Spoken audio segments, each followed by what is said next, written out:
आणि तुम्ही जेव्हा जेव्हा याल तेव्हा आमच्याकडून तुम्हाला सहकार्य असेल. असं गेट टुगेदर वर्षातून एकदा होतं. त्याचं कारण असं आहे, मध्यंतरीच्या काळामध्ये कोरोना आला. कोरोनामध्ये बरेचसे आपल्या जवळचे नातेवाईक गेले.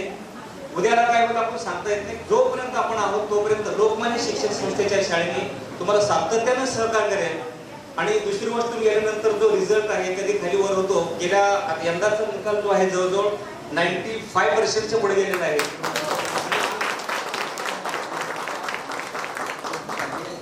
आता तो मागचे दादा म्हणाले की त्यांची आता मुलं पण शाळेत आहेत. म्हणजे आहेत.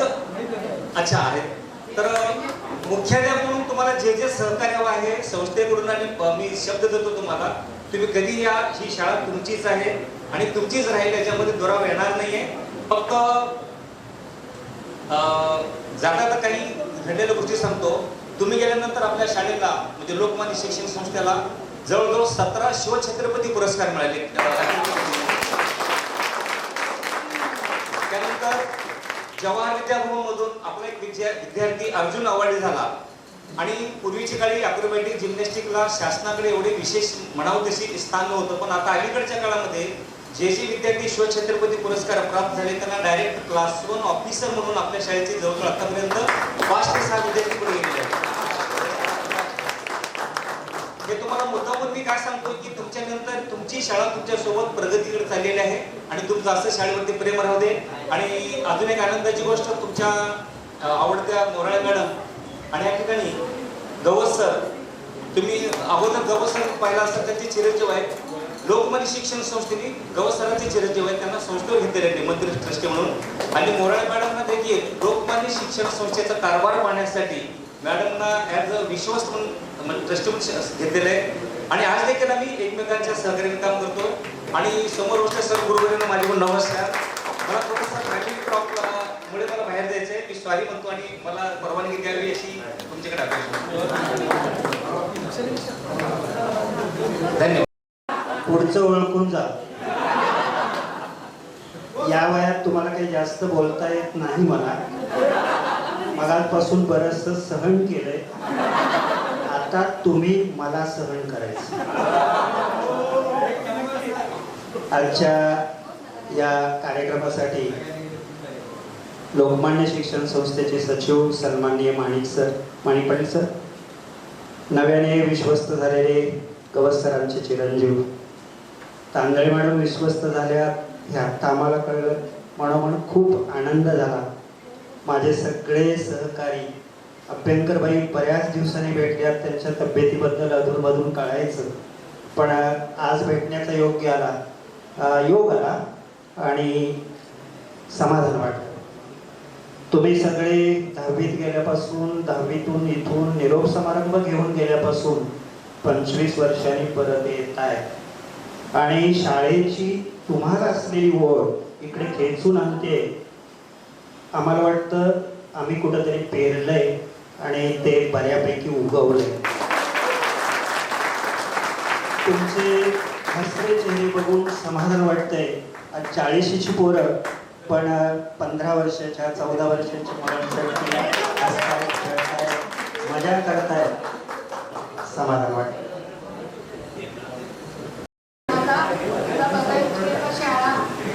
मी घेऊन जातो तुला शाळेत. अगदी सगळं जवळून बघ. नाही तर मी सगळं शूटिंग करतो कॅमेऱ्यात आणि मी तुला टीव्हीवर दाखवतो अगदी जवळ. पण तुम्ही हा योग आज आणून दिला आणि माझ्या घरापासून शाळा खूप जवळ आहे. आज सुट्टीचा दिवस असल्यामुळे माझा मुलगाही मोकळा होता, त्यामुळे तो मला घेऊन आला आणि मला आज कल्पना नव्हती. इतकं खूप बरं वाटतं. मला जेव्हा या शाळेत नोकरी लागली तेव्हा काही 2-3 खूप मोठ्या शाळा, दादरच्या वगैरे अशा ठिकाणाहून कॉल आला होता, जिथे खूप सेलिब्रिटींची, डॉक्टर, वकिलांची, इंजिनियर लोकांची मुलं शिकत होती. आणि तिथे शिकवणं कोणी पसंत केलं असतं खरं तर त्यावेळेला. पण मला या शाळेचा इंटरव्ह्यू दिला. हा एरिया सुद्धा मला माहीत नव्हता कारण मी मुंबईत लग्नानंतर आले, तोपर्यंत मी कोकणात सगळं शिकले. मी या एरियात पहिल्यांदा आले, बघितली शाळा, तर मला कोकणातल्या माझ्या शाळेसारखी शाळा वाटली. आजूबाजूला खूप झाडी वगैरे अशी, त्यामुळे मला आवडलं. माहिती नाही मला, मी त्या शाळांना नको सांगितलं, मी नाही येते तुमच्याकडे. आणि मी या शाळेत येऊन लेसन दिला आणि माझी निवड झाली, तर मला खूप बरं वाटलं. आणि दुसरा तर आणखीन एक त्याच्यातला हेतू असा होता या शाळेत देण्यात, की इथे येणारी जी मुलं होती ती तिथल्या शाळांसारखी डॉक्टर, इंजिनियर, सेलिब्रिटींची मुलं नव्हती. तर आगरी, कोळी अशा थोड्याशा मागासलेल्या, शैक्षणिक वातावरण घरी फारसं नसलेल्या अशा एरियातनं इथे मुलं येत होती, असं मला एकूण दिसलं. तर मला असं वाटलं की चला बरं आहे, आपल्याला इथे काहीतरी जास्त प्रयत्न करून शिकवता येईल, म्हणून पण मी या शाळेचा स्वीकार केला. आणि तसंच झालं. खरंच मला खूप मजा आली इथे शिकवताना. काहीतरी इथे देण्यासारखं खूप आहे असं वाटायला लागलं, आणि म्हणून या शाळेचा मी स्वीकार केला. खरं सांगायचं तर मी मराठीची शिक्षिका, आणि लहानपणापासून शिक्षक होण्याचंच माझं स्वप्न होतं. दुसरं काही होता आलं असतं नाही असं नाही, किंवा जे मी स्वीकारलं असतं ते मी नक्की पूर्ण केलं असतं. पण माझी एक पॅशन होती लहानपणापासून की आपण शिक्षकच व्हायचे, आणि माझ्या वडिलांनी ते ओळखलं होतं. तर त्यांनी मला त्या दृष्टीने कॉलेजमध्ये वगैरे ॲडमिशन घेऊन त्या पद्धतीचे कोर्स दिले, आणि त्याचा मला खूप फायदा झाला असं मी म्हणते. पुन्हा मराठी हा माझा अतिशय आवडता विषय, आवडती भाषा. आज मराठीला अभिजात भाषेचा दर्जा मिळाला आहे नरेंद्र मोदींच्या राज्यात. पण जेव्हा नव्हता तेव्हा सुद्धा मला मराठीच खूप आवडायचं. नाटकं, सिनेमे, कथा, कादंबऱ्या याचं मी अफाट वाचन केलेलं आहे मराठीतून, खूपच. आणि तुम्ही या मराठी मीडियमच्या शाळेत आलात हे मला खूप आवडतं. कुठलंही शिक्षण 10वी पर्यंतचं हे आपल्या स्वतःच्या मातृभाषेतून जितकं आरामात सोप्या पद्धतीने असं मिळतं, घेता येतं, तसं दुसऱ्या नाही कुठल्या भाषेत घेता येत. मग काय होतं, ना धड मराठी ना धड इंग्रजी, असं काहीतरी धेडगुजरी सगळं होऊन जातं. त्यापेक्षा 10वी पर्यंत जरी आपल्याच भाषेत, मराठी भाषेत, मातृभाषेत शिकावं असा माझा अट्टाहास आहे. ज्यांना शिकायचं असतं ना पुढे, ते 10वी नंतर आरामात छान इंग्लिश शिकू शकतात, बोलू शकतात, काहीच कठीण नसतं. पण उगीच हल्ली असं वाटतं मुलांना, पालकांना की इंग्लिश मिडियमच्या शाळेत घाला. ठीक आहे, काळाची गरज आहे. भविष्यात काहीतरी पुढे मोठं व्हायचं असेल तर इंग्लिश वाचून अडेल, म्हणून आजचे पालक इंग्लिश माध्यमाच्या मागे धावतात. किती निघाले, आमच्या वेळेला काहीच नव्हतं. स्टेट बोर्ड आहे, स्टेट बोर्ड, CBSE, ICSE.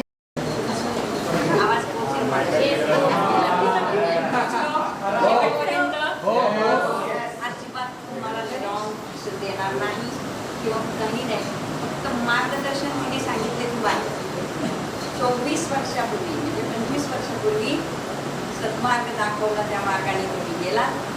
25 वर्षानंतर तुमचं दर्शन दिलं, त्याने मार्गदर्शन. धन्यवाद.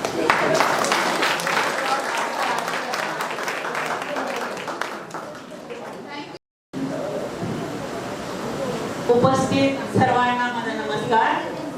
आजच्या या कार्यक्रमासाठी, तुम्ही विद्यार्थ्यांनी आयोजित केलेल्या कार्यक्रमासाठी आपल्या लोकमान्य शिक्षण संस्थेचे सचिव माणिक पाटील सर, त्याचप्रमाणे गवस सर सदस्य आणि माझे सर्व सहकारी, तुमचे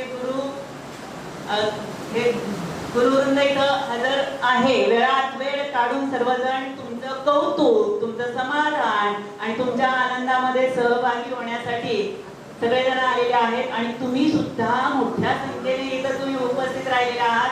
हा सगळा कार्यक्रम तुम्ही जो आयोजित केलेला आहे तो खरोखर आमच्यासाठी एक आनंदाची पर्वणीच आहे. आता तुम्हाला विद्यार्थी मित्र म्हणू की नुसतंच मित्र म्हणू, मैत्रिणी म्हणू, असा संभ्रम माझ्या मनात निर्माण झालेला आहे. असो, जे असेल ते. आता इथे आपण ज्या संस्थेमध्ये शाळेमध्ये शिकलेलो आहोत त्याच्याबद्दल मी थोडक्यात सांगते. तुम्हाला माहितीच आहे, सरांनी पण भरपूर त्याबद्दल सांगितलेलं आहे.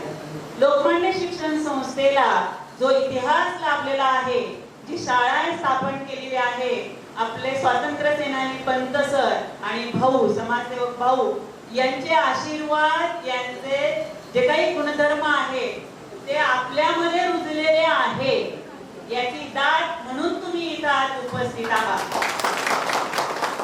आज खरोखर ज्यांनी पंत सर, विनय काळे मॅडम, कदम सर या सर्वांच्या बरोबरीनं आम्हाला इतक्या प्रचंड प्रेरणा दिलेल्या आहे. त्याचं टीचर शिक्षिका म्हणून आता अभिजात मराठी पाया माझा इंग्लिश आहे. इंग्लिश आणि पाया, आणि त्यामुळे तो इंग्लिशमध्ये नक्कीच झालं होतं. शाळेमध्ये मला 4 वर्ष जवळजवळ इंग्लिश शिकायचं, शिकवणं आणि खो खो शिकवणं यासाठी माझ्या कदमसरांनी संधी दिली होती.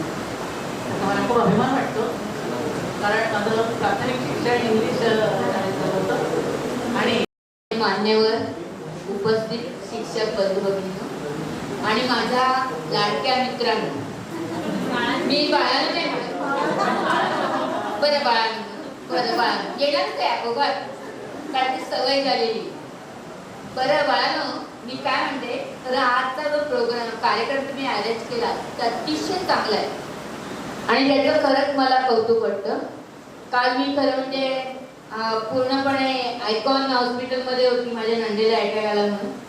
तेव्हा संध्याकाळी मी येऊ की नको या याच्यात होते, पण नंतर विचार केला, अरे मला विद्यार्थी भेटणार कधी, कारण प्रीती म्हणे 25 वर्षाने काही भेटतोय आपण. म्हटलं बर, म्हणून मी कसं का होईना पण आले. शेवटी एक ओढ असते ना, ती ओढ वेगळी. बरं, या सगळ्या याच्यामध्ये आता आपण विचार केला आणि त्यावेळेला लक्षात आलं की मराठी हा विषय आपला मांडला गेला, की संस्कार हे विषय मांडले गेले. खरं म्हणजे ही शाळा जी आहे मुळात आपल्या पंत सरांनी काढली, त्या पंत सरांचं महत्वाचं सिंहाचा वाटा आहे असं म्हटलं पाहिजे. कारण आपल्याला स्वातंत्र्य मिळाल्यानंतर इतिहासाला 50 वर्षानंतर मूल्य शिक्षणाचं शिक्षण सुरू करण्यात आलं आणि मूल्य शिक्षण 10 मूल्य विद्यार्थ्यांमध्ये रुजवण्याचा प्रयत्न सगळ्यांनी केला आणि तो आज आम्हाला दिसतोय.